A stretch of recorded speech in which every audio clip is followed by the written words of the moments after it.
Olá pessoal, tudo bem com vocês? Meu nome é André Oliveira, eu sou professor de Anatomia da UFPB e esse é meu canal Educação e Anatomia.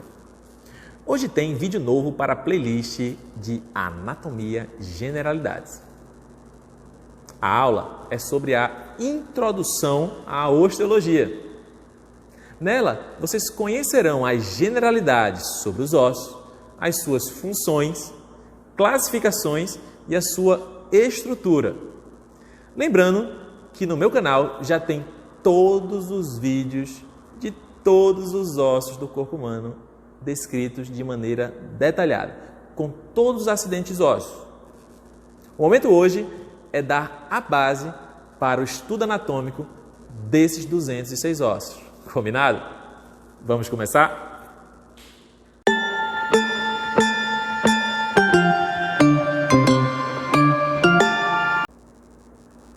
Pessoal, vamos começar aqui nossa aula sobre introdução à osteologia.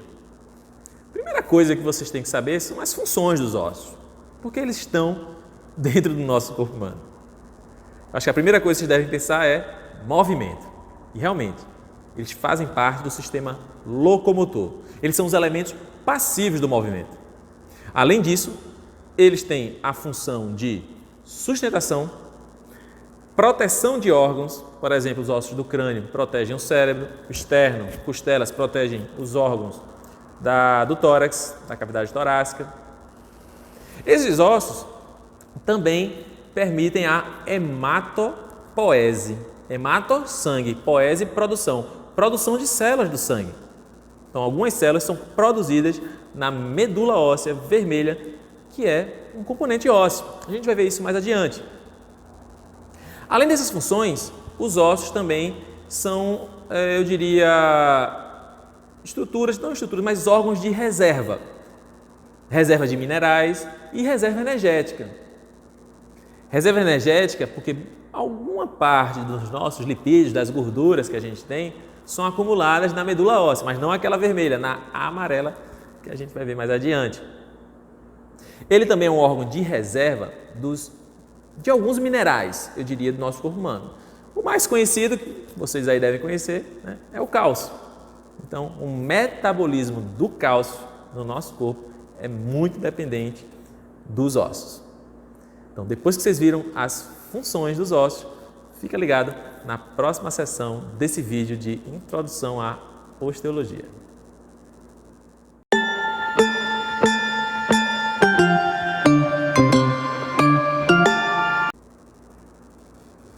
Pessoal, chegou a hora da classificação dos ossos. Os ossos podem ser classificados de várias formas.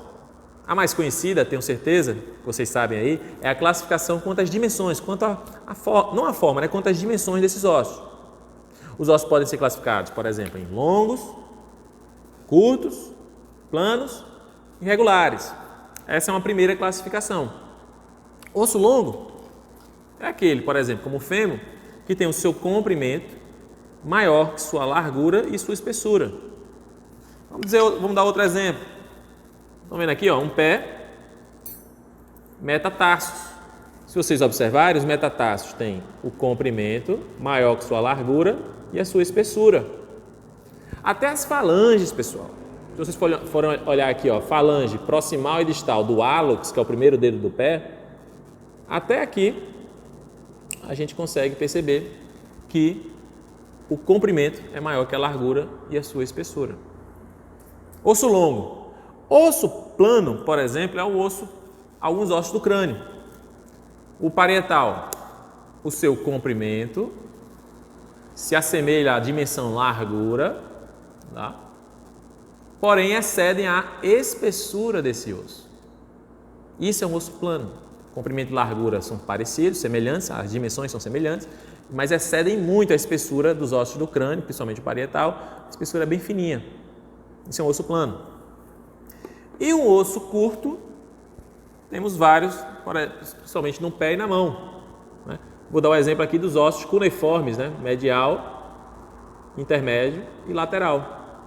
Né? Medial, intermédio e lateral. Ossos que têm as dimensões semelhantes.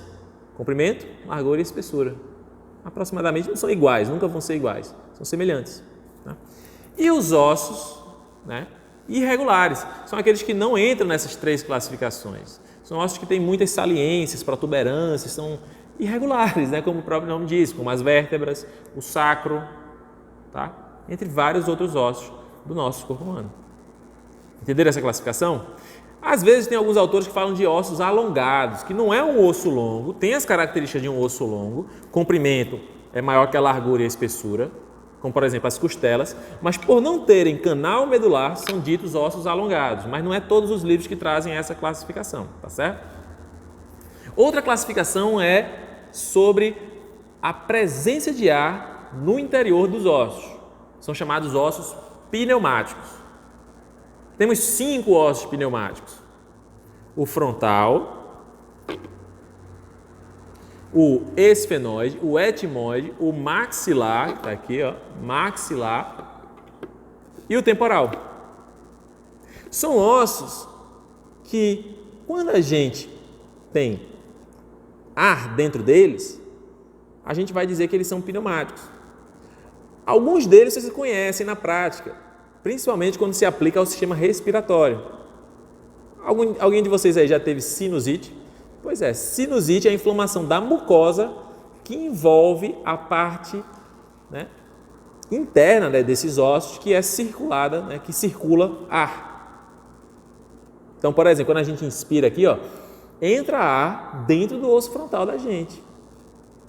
Então, por isso que ele é dito osso pneumático.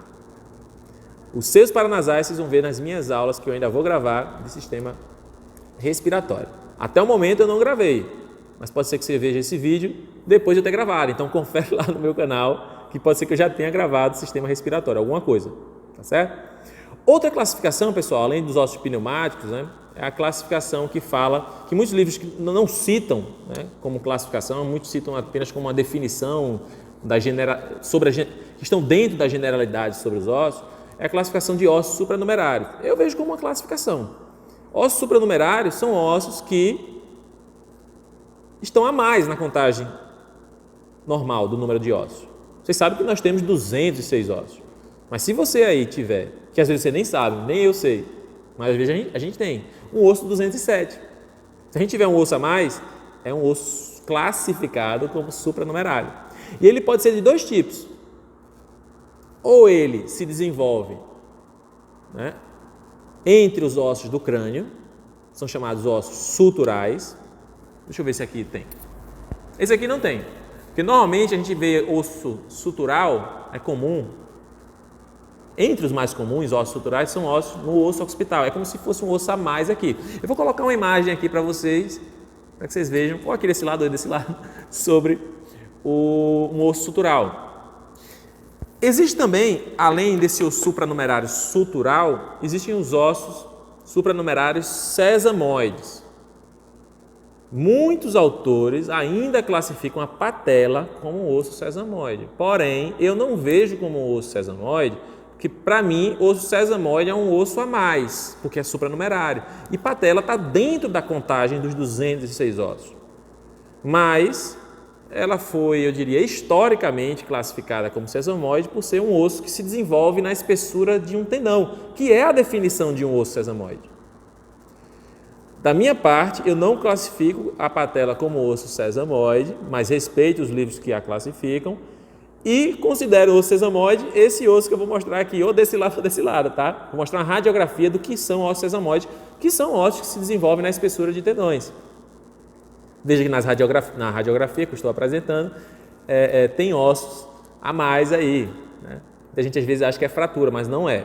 É um osso a mais que normalmente não traz nenhum prejuízo, nem na cabeça, aqueles ossos suturais, nem esses ossos sesamoides na radiografia trazem problemas para o indivíduo, tá certo?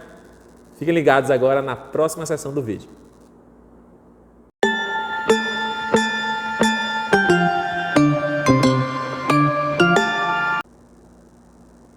Pessoal, chegou a hora de estudar a estrutura de alguns ossos que a gente classificou anteriormente.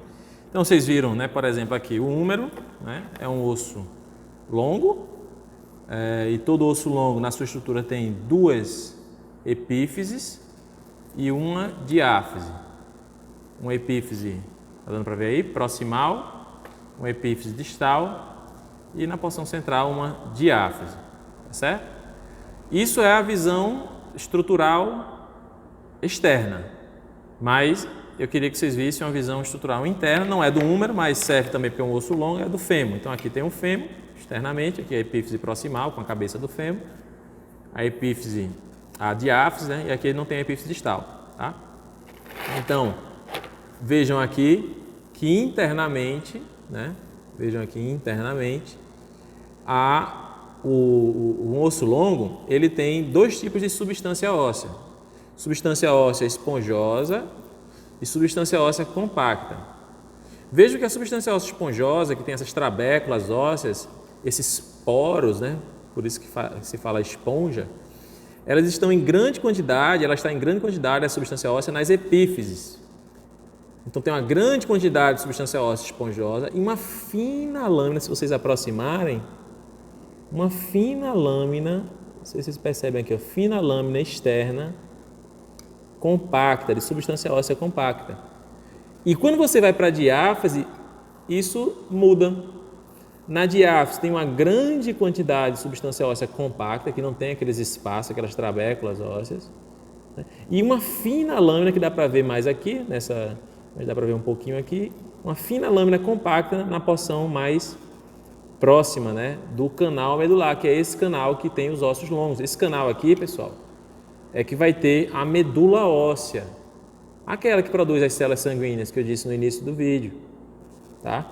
Então tem medula óssea vermelha, né, em uma parte do nosso desenvolvimento, que produz as células sanguíneas, que pode ser encontrada também dentro dessas trabéculas ósseas nas epífises, pode ser encontrada inclusive até no adulto. Porém, essa medula óssea vermelha que está na diáfise, normalmente, quando a gente está na vida adulta, no meu caso, por exemplo, se eu seccionar um fêmur, eu vou ver aqui dentro medula óssea amarela, que já foi substituída por gordura, tá certo? Perde a função, né, de produção de células do sangue, tá certo? Porque outros órgãos vão assumir, né, essa produção que acontece muito na infância, né, no desenvolvimento, na primeira infância. Então isso é um osso longo, é a estrutura de um osso longo. Saber que tem duas epífises, uma diáfise e a distribuição de substância óssea compacta e esponjosa nessas epífises e na diáfise. Eu queria mostrar também algo curioso nessa peça aqui, não sei se vocês vão conseguir identificar. Bom, aqui é um fêmur, agora é o fêmur distal, né? Aqui os côndilos e aqui a fossa intercondilar. E aqui, de novo, a gente vê uma grande quantidade de substância óssea esponjosa, né, na epífise distal, e aí depois vai diminuindo quando vai indo para a diáfise. O que eu queria mostrar aqui não é isso. Eu queria mostrar que tem uma linha, não sei se vocês conseguem ver uma linha, dá para ver aí? Uma linha? Essa linha aqui é chamada linha epifisária. Isso aqui é um fêmur adulto, porque nos adultos é que vocês vão encontrar essa formação óssea mais rígida, né, nessa porção específica, uma linha óssea do que um dia foi a cartilagem epifisária, que é aquela cartilagem de crescimento que a gente tem nos ossos longos. A gente cresce em comprimento, porque é aqui, quando a gente está crescendo, até os 18 anos, né, no sexo masculino, 21 anos no sexo feminino, isso aqui, antes dessas idades, né, que eu acabei de citar, nos gêneros, a gente tem cartilagem que está se multiplicando, não se multiplicando, mas se transformando em osso, fazendo que você cresça. E depois que você cresce completamente, aí fica uma marca dessa cartilagem epifisária, que é chamada linha epifisária. Pegou aí? Beleza. Então esse é um osso longo, tá? Vou tirar já aqui os ossos longos para falar aqui do osso plano. Vocês viram, né, que ossos planos a gente encontra no crânio, por exemplo, os parietais. E aí quando a gente vê internamente, vejam aqui, não sei se vocês conseguem identificar aqui, ó, que existe, deixa eu ver um ponto que está mais legal, vou mostrar aqui no osso frontal. Deixa eu ver aqui se é o osso frontal. É o osso frontal. Aqui a gente tem duas camadas, uma externa e interna, chamadas de. Deixa eu botar aqui um pouquinho mais para a luz, que estão fazendo um pouquinho de sombra. Aqui.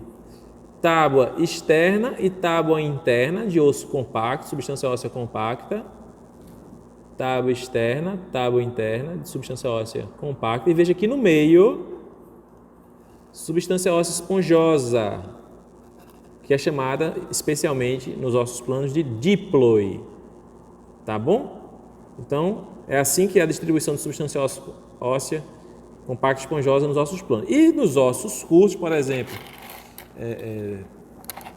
se eu pegar qualquer osso desse curto que eu disse, os cuneiformes, por exemplo, ele vai ter a mesma estrutura que eu tenho uma secção aqui de um calcânio para mostrar que a distribuição é a mesma, tá? Desses ossos que eu falei como curtos.